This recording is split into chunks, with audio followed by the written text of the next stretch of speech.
Where you seen that on the internet? Nah, I was listening to Jigga Set. Oh, I be listening to every show, keeping me all in the know on Jigga Set Radio. Where you seen that on the internet? Nah, I was listening to Jigga Set. Oh, I be listening to every show, keeping me all in the know on Jigga Set Radio.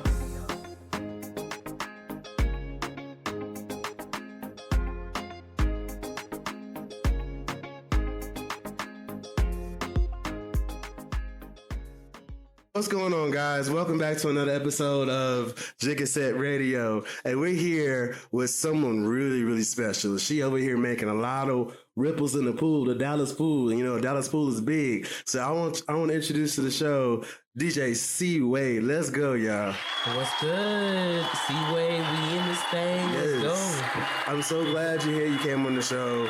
Of course, we had AO on here, and you know she was saying like, you know, we're gonna get you on here. So now you here. It's reality. We about to make it happen. So we're gonna talk about some things and get the people that's listening to us or watching us, because this will be a video podcast as well. Get them to know about you and you know how to follow you and all that stuff. So let's just jump into it. Okay. So tell us about you. Tell us about who you are, where you from, just the basic information you fill out on like an application or something. I got you. So my name is DJ C Wade, of course. The C stands for Courtney. I grew up in Dallas, specifically Plano, Texas. So that's where I'm from, not too far from where we're located right now. I've been DJing now at this point for 14 years. Nice. Yeah.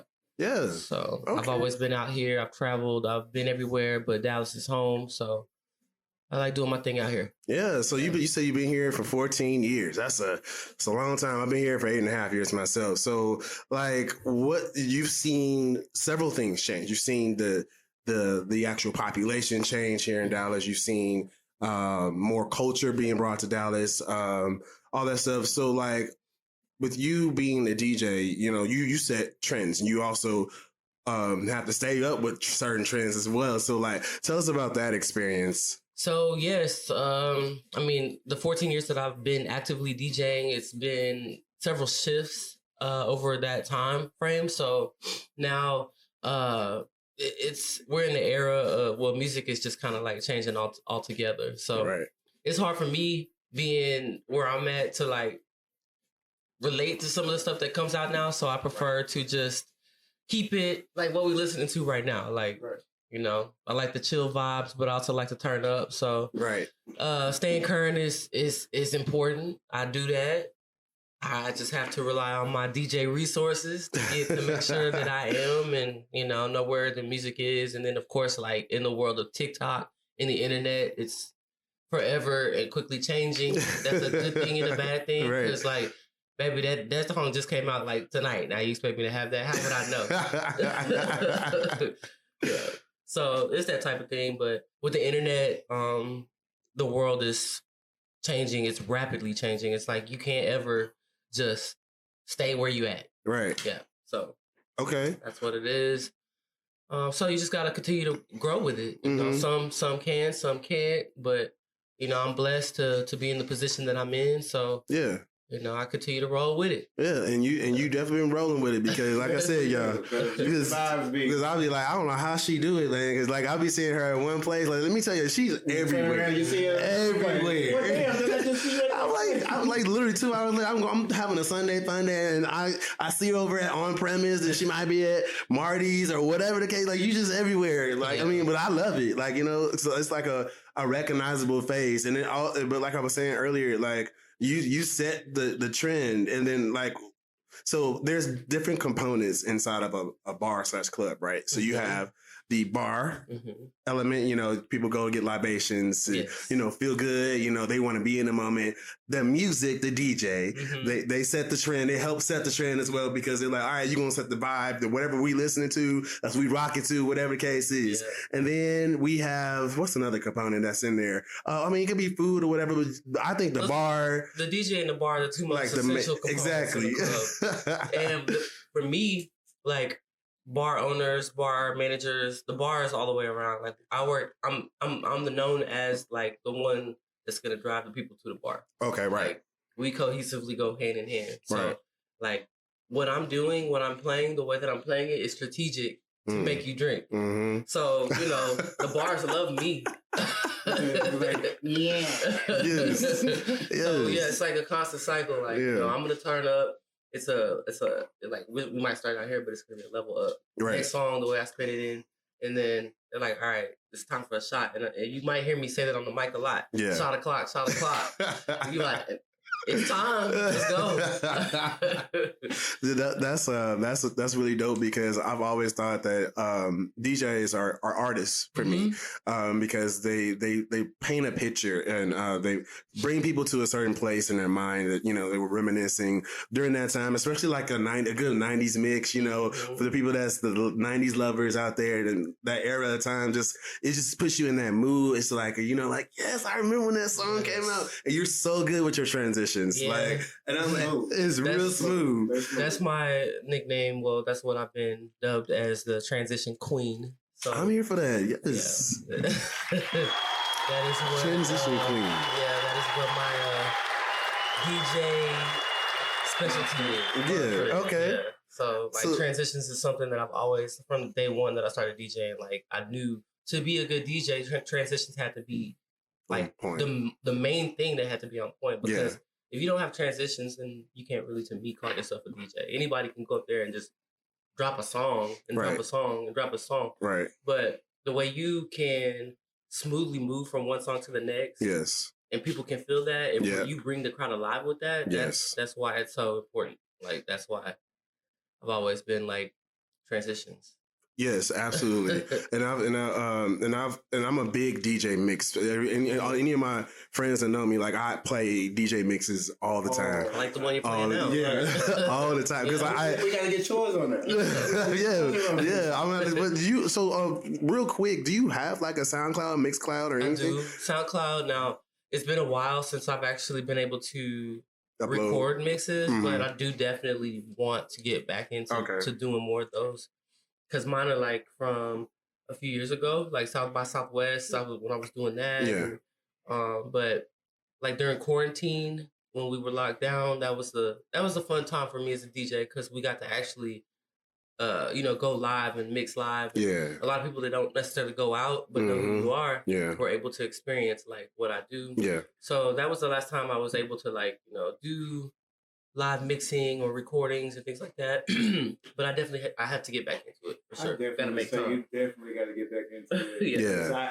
I experienced you live, and the people who can't experience you live definitely need to experience the vibes and the energy that you exude. So definitely need that. And that was the best thing about the quarantine lockdown days that other people did. Like, I had my parents' friends joining in the live, like, oh my God, she going in. So yeah, most definitely. Yeah, that was gonna be one of my next questions. Actually, was how the pandemic affected you, because like your craft. So okay, well, let's talk about that, because like your craft naturally, as a DJ, a lot of you during that quarantine month that where Rona was just out here just doing her thing, as she is, but she's more masks pop up now. Yeah, noticing. Yeah, she just she just wear a different wig every couple months. But like during those months, a lot of people were forced to pivot and evolve and get really creative during that time. And so, like with you, I was going to ask, like, how did that look for you? Because I know, like we were talking about earlier, a lot of the marketing strategy behind getting people to the club is promoting them through the DJ or whatever the case is. So when you didn't have that element of people just normally walking into a venue, like how did that work out for you? Well, like during the strict months of shutdown where we literally couldn't go anywhere, we couldn't leave our home. Right. But that was, when I accessed that, because a lot of DJs started doing that. It started with D Nice. Remember that? Yeah. And then like, I was like, all right, all these other DJs, we're going to tap in. Everybody started going live. Yeah. It's like, it became a living room or a kitchen party. And whatever bottle of liquor you got at the crib, join in, we turn it up. Yep. And it was good for me. Like, I would put my Cash App in there, and people would be like, ding, ding, ding, nice. Ding, ding. I would be making my DJ fee for a club. Nice. You ain't have to leave the house. So I wasn't even, it wasn't a bad time at all. And then once we started to transition out of that, you know, there was still like a lot of restrictions. Like you had the capacity restrictions. Oh yeah, the 25, 50, 75%. And then they made up this idea thinking that, all right, well, if you serve food, then you can operate. Like, yeah. It was just a bunch of weird, like, never, you know, they're just throwing random stuff out there. Like, government is so damn. Yeah, like, I'm like, why does it make sense? So what happened was all these clubs that didn't quote unquote ever serve food now in order to operate, like, who's serving food? Right. Yeah. So like that, like, what difference did it make in the safety? But whatever. So, but once we started to move outside of that and kind of transition back into normal life, it did take a little more strategizing because, you know, people were still scared. Yeah. You know? Right. But, you know, it just was, you just had to ride the wave. Right. Yeah. And, you know, I'm going to always do my job regardless whether I might have to wear a mask, but I was in there, you know, still doing what I do. But yeah, that's pretty much the difference and what it took as far as the period that total time went. I think a lot of people learned from it. Like you said, got more creative. Yeah. And I think a lot of good came out of it. Yeah. Absolutely. I know there was a lot of people that suffered and, you know, went through what they went through. They got sick. Yeah. Some people didn't make it. You know, shout out, sure. And prayers go out to those families and things. Did you ever catch Corona? Okay, because that's the other thing about, you know, being in a DJ, you're exposed to, like, it's a petri dish, you know, if things that can come through, not just sickness, but like you're just exposed in general. People, I mean, you're higher up where you can you have a bird's eye view, you can see what's going on in the club. But, you know, with that being said, like, you know, you're in these different venues, different places.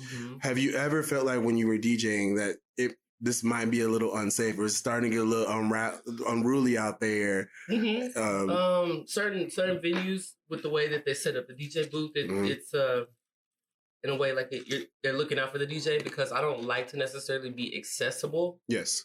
But I do like to be a part of the party. Like, so I don't want to be in the mix, but I want to be able to be, you know, in the mix. Yeah. It's like at 3606, I need to be able to lock the door. Right. But there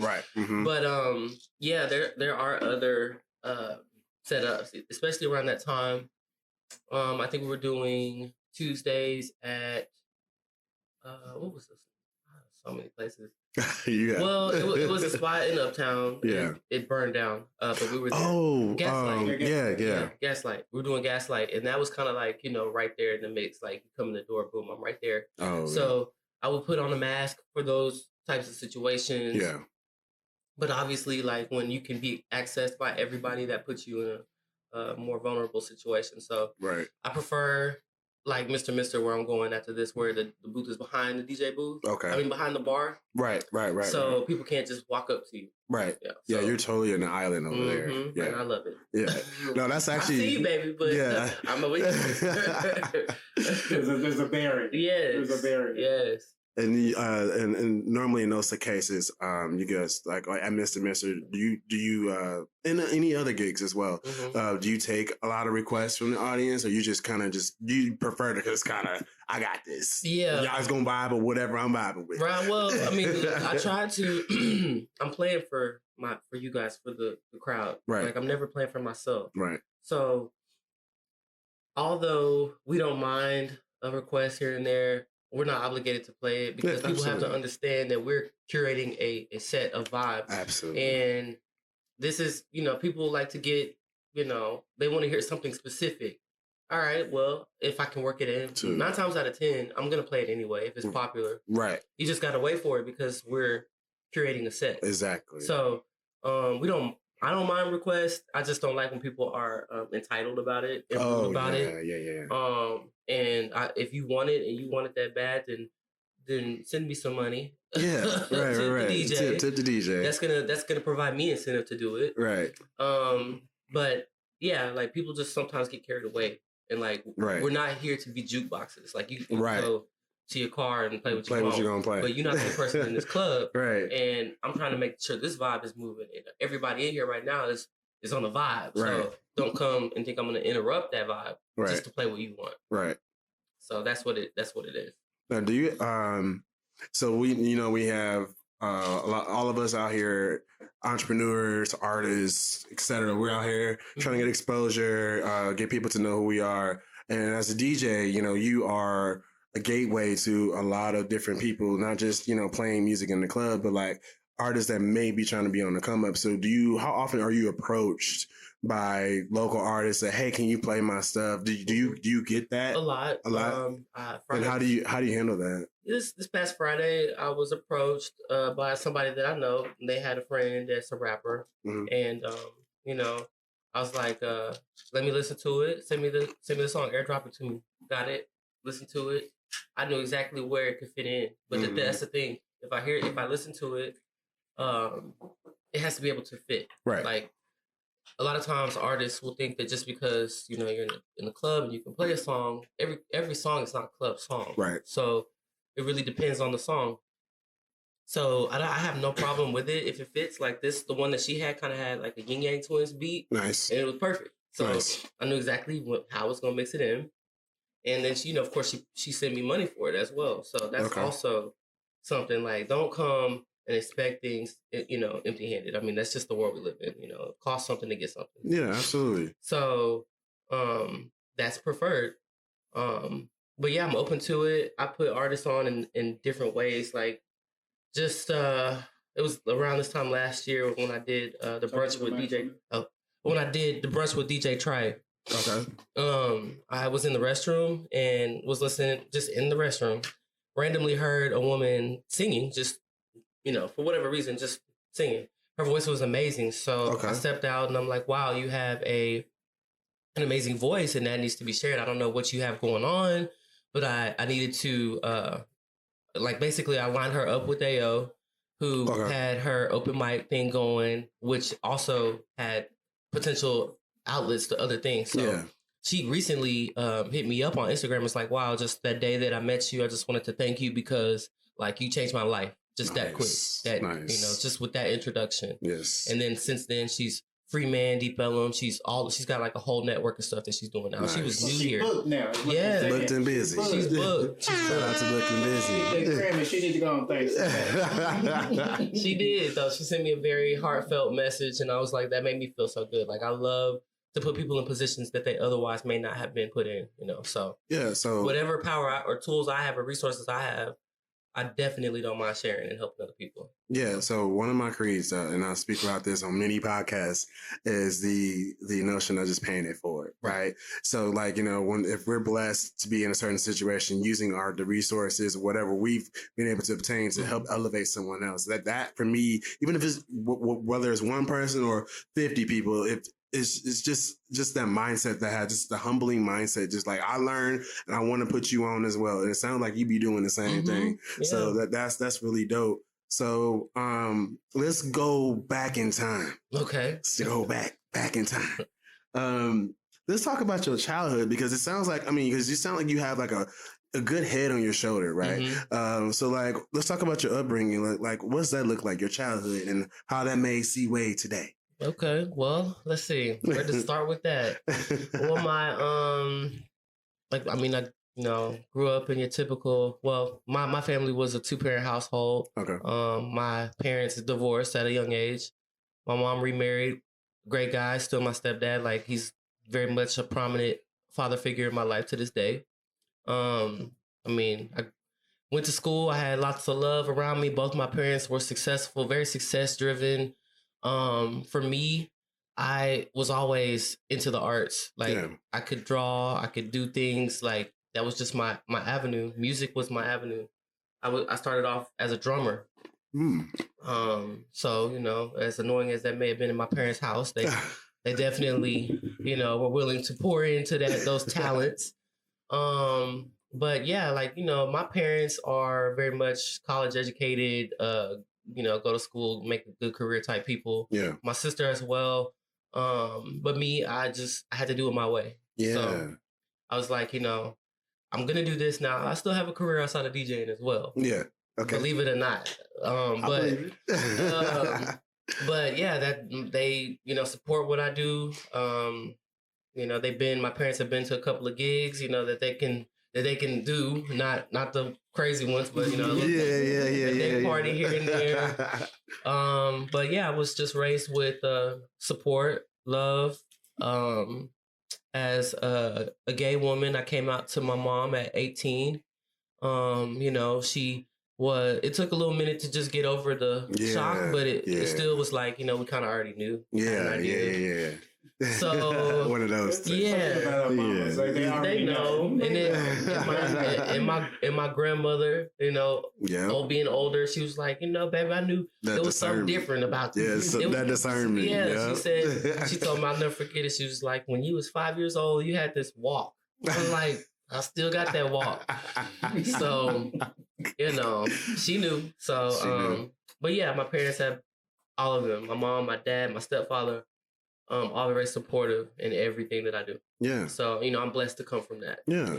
And that gives me the ability to keep, like that mentality to where I want to pour into other people. Because I come from love. So I'm loving, I'm pouring into other people that same and paying things forward. So, right. And those blessings just like, I don't do it for blessings to come back to me, exactly. but they come back. They come back. So they find their way to you. Yeah.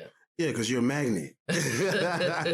Magnet for blessings, yes. So we talked about you coming out at 18, right? And so I remember when I came out to my mom, it was she's probably going to kill me, I don't care. But she actually, I'm going to hear this from her. Oh, I'm going to hear this from her. I came out to my mom. I was living in St. Louis at the time. And I was in the kitchen cooking. My family came down from Chicago. They were visiting, whatever. I was, they were in the front room there, and Ellen DeGeneres came on, right? And my mom made a comment, and it pissed me off. About Ellen? Yeah, because she said, she's Ellen's so nice, but I don't know why she's gay. And I'm like, no, she didn't know I was gay.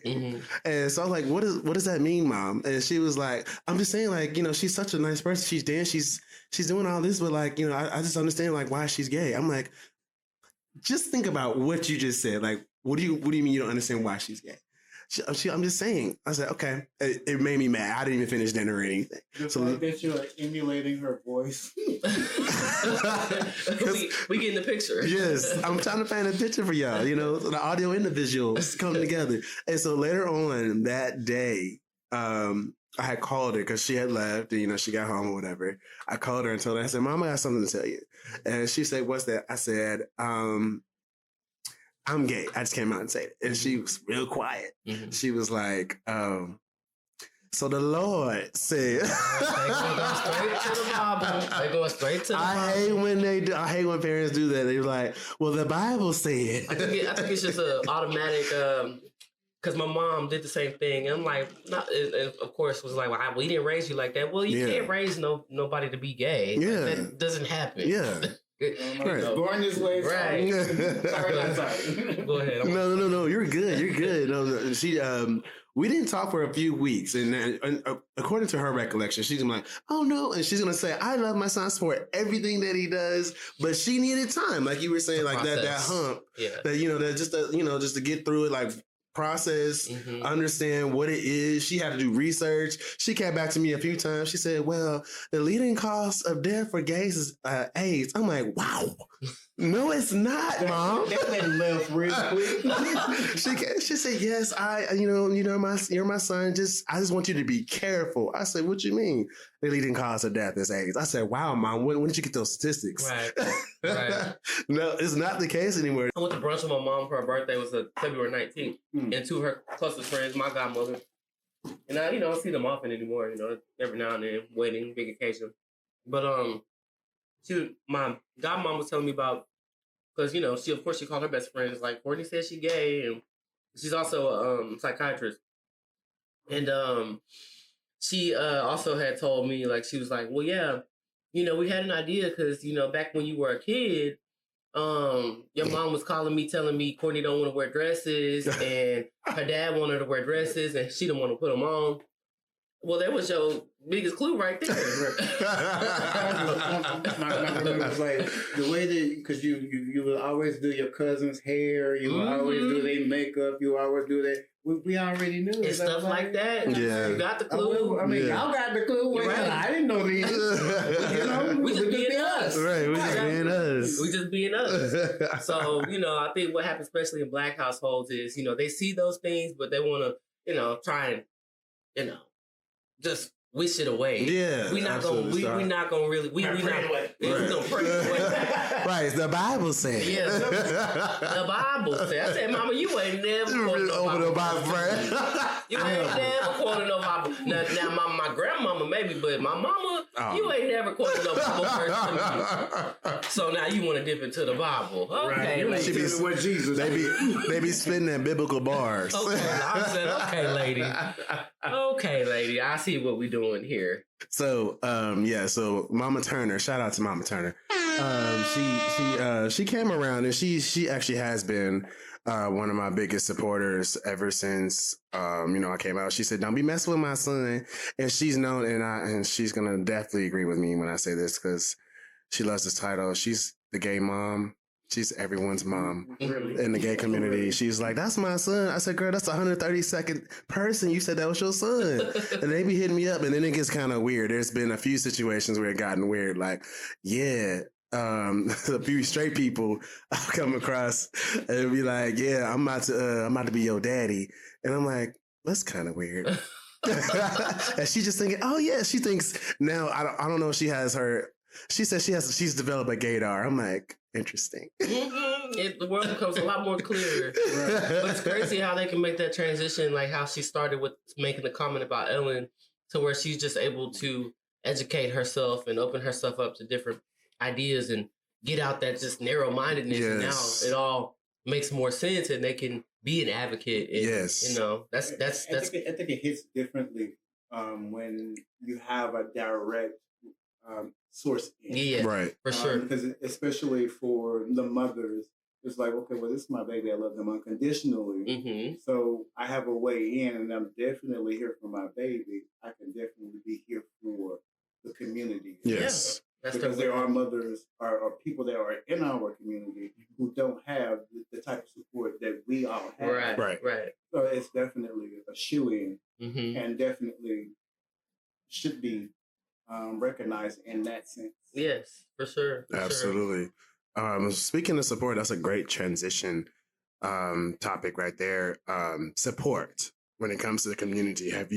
Let's talk about that. Like, what is your experience as far as like people in the community supporting each other? And this can be on multiple fronts, like the Black community, and I call it, and I coined it as the plus community, or some people say the alphabet community, because if they add one more goddamn letter, I stopped at the T. I don't know nothing past the T. That's it. And shout out to the whole alphabet community. Yes, but it's like it's just I just can't keep up because we here. We love y'all. We love y'all, but like just email. Can I get a memo when it happens? When y'all add another letter, can I just get a memo? Send me an email. It's crazy because like every time I see something like on social media in regards to the LGBTQ plus community, they literally are adding another letter on. I'm like, what is this? What does this mean? I'm older, like my introduction into the LGBT community was in the late 90s and early 2000s. So it's like I don't know what. I can't keep up. Taking it too fast. Right. Yeah. So what have you found? Have you been able to, or what as a DJ, your experience as a DJ, like getting support from the community, has it been a lot of love, a lot of just kind of, or it's like, nah, I'm good, bro. Like which one? It's been all of them. All of them, yeah. Like when I started kind of coming out into the community as a DJ. Yeah. It's a cutthroat industry, and I really was kind of like one of the first well-known female DJs. Yeah, not just in Dallas. The LGBT community, but in Dallas as a whole. And I was doing DJ battles and stuff. Oh, nice. Killing them. Like it would be me against 6 dudes, and all of them would look at me and just look like what's she gonna do? Yeah. And at the end of the battle, I'm coming out on top. Yeah. But as far as supporting the community goes, it wasn't always easy. Yeah. I definitely had people that did not want me to succeed or win. Yeah. But as I started, just pushing through that, I got more love, more support. And I get, like today, I get a lot of love, like from everyone in our community. I go out of town, get love in Houston. So the Black gay community has always been my number one support. Yeah. And the lane that I'm in, like, I love it. I love the lane that I'm in because I think that I bring something different to the table than anybody else. Yes. Yeah. So, aside from that, I guess your question was just in regards to the community. Yeah. No, you answered my question, so you're good. Okay.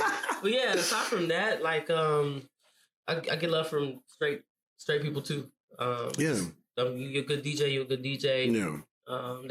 People have seen my grind, where I started back when I was doing Havana years ago. Yes, every Thursday. Wow. Every Thursday. Havana's a whole different place now. Yeah. I was at Havana for like 3 years, and then I started when we moved to Tequila's. I was there. And then, yeah, I've always been like everywhere. But, like there's been just a lot of growth for me as an individual and as a DJ. So, as we all grow, I grow with y'all. Yeah. So, because we like to talk about, because we're just having the conversation, right? Mm-hmm. And so, but also one thing about the podcast, any type of podcast, what I've experienced is that it kind of keeps you honest. It's therapeutic for one, and two, it keeps you honest. Mm-hmm. And so, has there been a struggle, a time where you were it was like really hard trying to keep up, or as a DJ, it was overwhelming? Has there ever been an experience for you? I can say that the only time it's ever been really overwhelming is when I'm like physically, my body just is taking a beating. Okay. From being booked a lot, and that's all on me. Like I don't have to do everything. Like, but when weekends like Juneteenth come around, yeah, it can be a lot. It can be a lot, and then we're human, so eventually I'm gonna run out of steam. Oh yeah, definitely. So, those have been the only real challenges as far as that goes when it comes to DJing. You just have to, as I get older, you just have to kind of plan things out for what works for you. Right. And then as far as just keeping up with music, it's a job in itself. Yeah. Like, knowing and then having to download music, people think that it just magically appears on your laptop. No, we gotta download these. I find myself taking notes on things throughout the day, no matter what I'm doing. Gotcha. Like if I think of something, I'm like, I need to get this. I need to download this. Yeah. I put it on a notepad, or I put it in my notes on my phone, or I put it up in my Apple Music. Yeah. And so yeah, it never ends. The work of a DJ never ends. It's not just showing up and plugging up and playing right there. Yeah. And that's a great... Okay, and I'm so glad you brought that up. A lot of people do. I'm so glad you brought that up because I had a different question and I'm going to come back to it. But there are different styles of DJing, right? Mm-hmm. There is a... Because like I'm trying, let me word this correctly so I don't get canceled. So because he will cancel, he will cut it. So there is I got it. It just popped in. Got it. So there is the plug and play DJ. Mm-hmm. Got it. Mm-hmm. And then there is the actual DJing. And so like, you being a DJ, you come across other DJs. Mm-hmm. What is like the percentage of actual DJs where you are versus like the ones that just plug and play and maybe not, I might be revealing somebody's style, Spotify, and just arranging, and just maybe doing just like a few like, mix like a little sound effects or here and there. But like, what is like your experience in that? Like, when you come across a DJ and you be like, oh, he's not a real, or he or she is not a real DJ. It's just a plug and play guy or a girl. These days, you find yourself coming across those types more often than you should.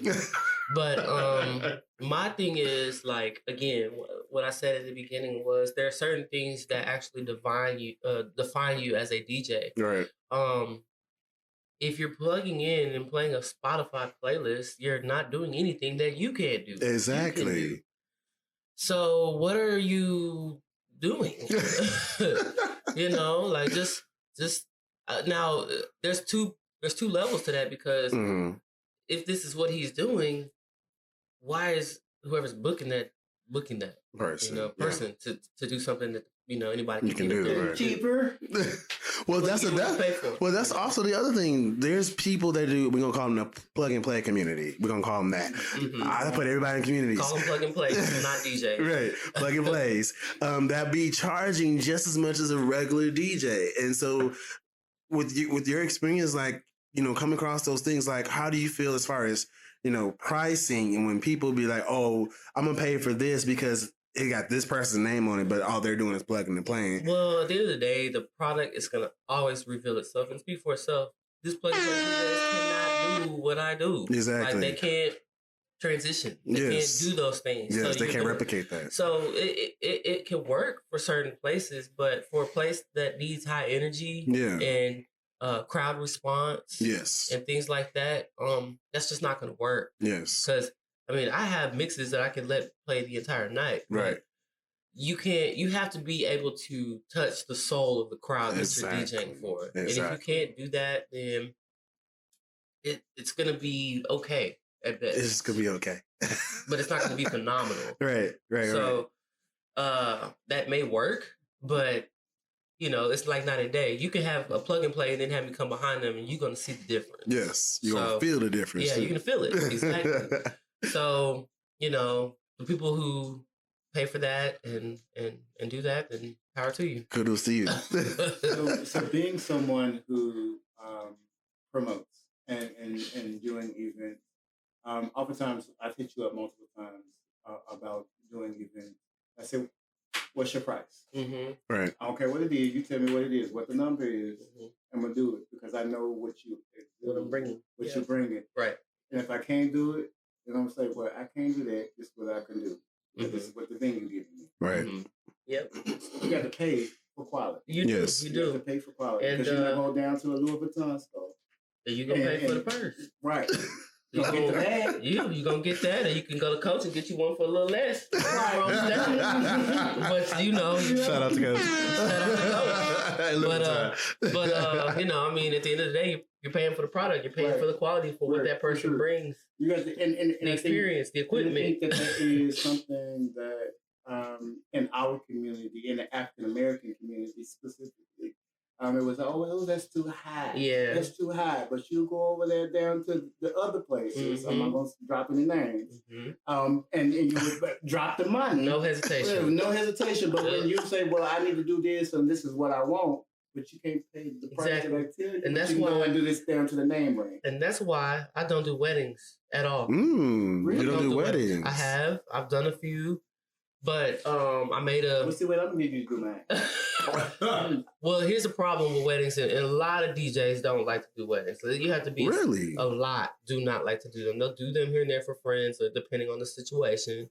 But weddings are a pain in the ass to do. You got, first of all, it takes several meetings to plan to set it up, because at this point we need to get with the groom, give the bride. We need the music, which I want to walk out to. Oh. All these different details. Yes. Okay. Your first dance, your mom and dad dance, you dance with your mom, you dance with your father, all that stuff. Okay. Not to mention all the equipment that's required to make sure setting up, breaking down equipment. You never know what you're gonna walk into. I did a wedding one time. It was literally it was a nice building in Fort Worth, but it was a very steep, long staircase, no elevator. Oh shit! Didn't know that exactly. Didn't know till I got there. Stuff like that. And then so many changes happen at the last minute. You're dealing with that, and then after all that's done, then boom, I gotta make sure I'm satisfying Auntie over here. Who ain't been nowhere in a long time. And she want to hear, James Brown. And, then you got the kids wanting to hear what the kids want. It's just so many different levels. And guess what? For all of that, they want to pay you $250, $400, especially us. Come on, bro. Yes. So I'm gonna write the chicks away. Just tell me what it is. I mean, for weddings, for what is required and what is needed, and all the planning and detailing that goes into weddings, and this is average price for most DJs. It's gonna be $1,000 off the rip. Yeah. Period. Yeah. Considering the time that you have to be there. Absolutely. Because look, I did a wedding not too long ago. I based it on the hours that I was going to be DJing, but the wedding was heavily delayed. Oh no, and you just here. I'm here. Time just being wasted. Yes. So that's why it's those things that DJs don't want to do weddings. Yeah. And if I do, $1,000 off the top, not a penny less. I feel that. Get your money, sis. Get your money. But that's my grievance with some of those things. Like the club's easy, you get paid what you require, and you know what you're gonna do. And, right. And once you're done, you're gonna close up and go home. Right. You ain't carrying nothing but a backpack. Yeah. We good. I'm in the bed by 10:00 tonight. Right. Because the venue, most venues already have the equipment and everything. So you ain't gotta bring your stuff and they set up. I bring my board. I bring my laptop, and we're good to go. Okay. So I'm getting older. I don't like to carry speakers like that. Speaking of getting older, and you also mentioned earlier that you need time for to reset and things like that. So what do you do on those days where you don't have a booking or you just have some hours to kill? How do you reset? I go on vacation. You go on vacation? Yeah. So what does vacation look like for Seaway? And we're still here with Seaway, y'all. I mean, we went to Greece for our birthdays. Yeah. Spent a week over there. Yeah. Yeah. Okay. Now last year was a lot more travel. We went to, every part of Mexico that you can think of. Cancun, Puerto Vallarta, all the, everywhere. Tulum. Yeah, we've been to Tulum. I ain't been to Tulum yet. Yeah, we did Tulum. And we we bounced back to Mexico at least with my girlfriend and I. Had to be 5 times last year. What? 2022. Nice. 5 times. It's let's go. Okay. But aside from the vacations, what I like to do is, of course, work out, sleep. That's important. Watch movies. Movies are my thing. I love to go to the movies a little bit here and there. Or watch movies, Netflix, chill. You consider yourself a movie buff. Yeah. Okay. I always have been. I still have a massive collection of DVDs are in storage. Yes. Yeah. Those are classics. Yes. Like the stuff that you can't find on streaming. Yes. Other than that, I like to go try out restaurants. We go eat, But yeah, I'm pretty typical outside of DJing. And then it's when I'm not DJing, or if people see me out somewhere and I'm not DJing, it's what are you doing? You actually have a life outside of that? It's so weird, right? It's weird. It's when I bump into you when you're just being a patron in different establishments. Right. I'm but it's just weird. I'm just a regular person. I'm just a regular person. I just happen to be a DJ. Yeah. Yeah, no, I can see that. Being not a problem, but just in an encounter, just kind of weird because people used to you being in this light they see in setting. Right. They see you here, literally on a pedestal because you normally when I see you're elevated, right?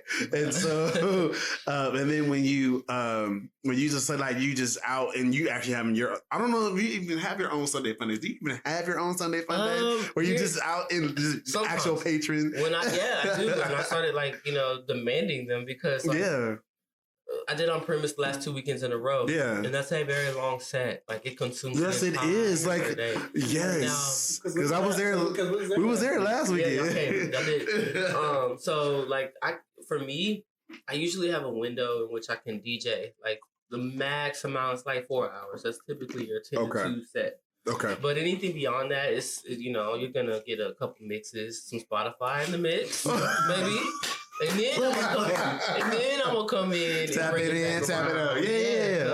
Okay. That makes sense. But yeah, I don't do that every Sunday. I prefer my Fridays, and Sundays to myself are nice. Okay. Like I like to go have brunch. And, decide if I want to go out after that, and if I don't, I'm going back to the house. Yeah. You know. So I want to know, can C-Wade cook? Can you cook? Yeah, I can. I can. Let's get a plate. I just, I gotta do. That just reminded me. I do need to do another batch of gumbo before it gets hot. Nice. But I do.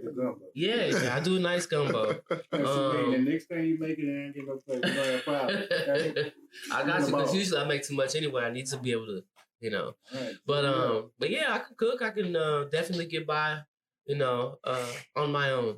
Yeah. And one thing is my parents, like growing up as a teenager, I love to be around my parents, especially as a teenager, because you learn stuff, especially from my mom. She's just that type of woman, like even to this day. So I would spend time in the kitchen, big kitchen, and I just watch them cook, and she's like, well, if you hang around the kitchen, you gonna learn something. Right. And I did. That's what my granddad said. Yeah. Now, granted, my mom wasn't doing much cooking in the kitchen. It's my stepfather. He's the chef. Okay. But still, I learned a lot. So I do enjoy it when I have the time to do it. Okay. Other than that, it's going to be like, I might swing through Chipotle today after this. I'm on the move.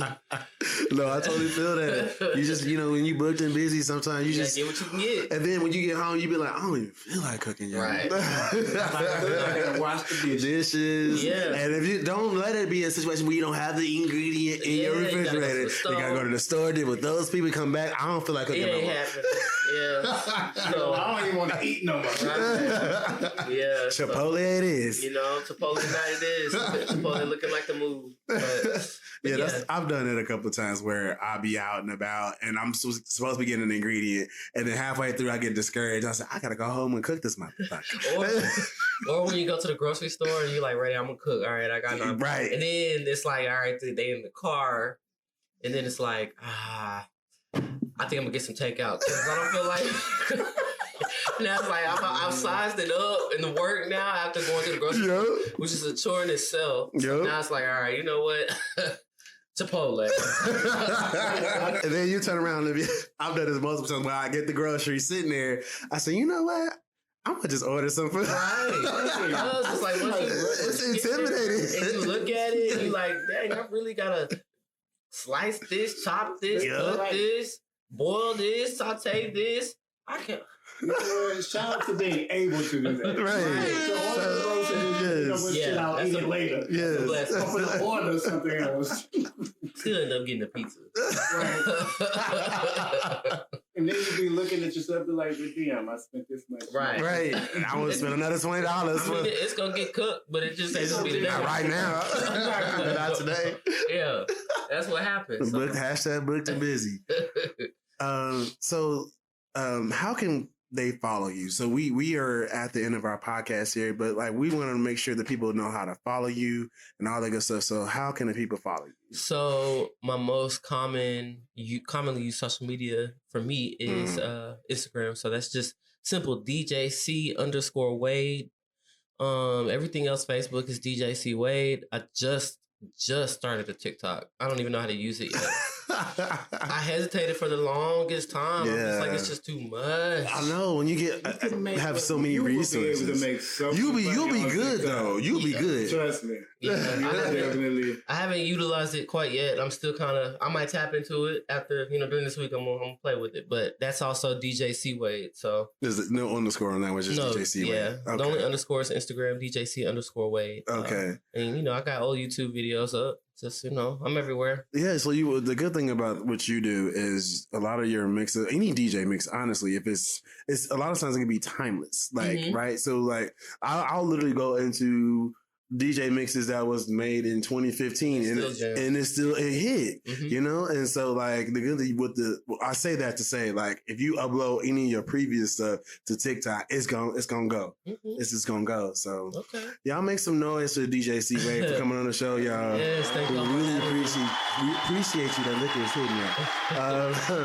And you're gonna be on the future ones. Okay. We might combine you with somebody else, or just have you by yourself because your whole energy, just when you DJing or just here in person, just hearing you talk, you have an energy about you, and we appreciate you. So thank you for coming on, and we will see you next time. Yes, sir. Yes, I appreciate it.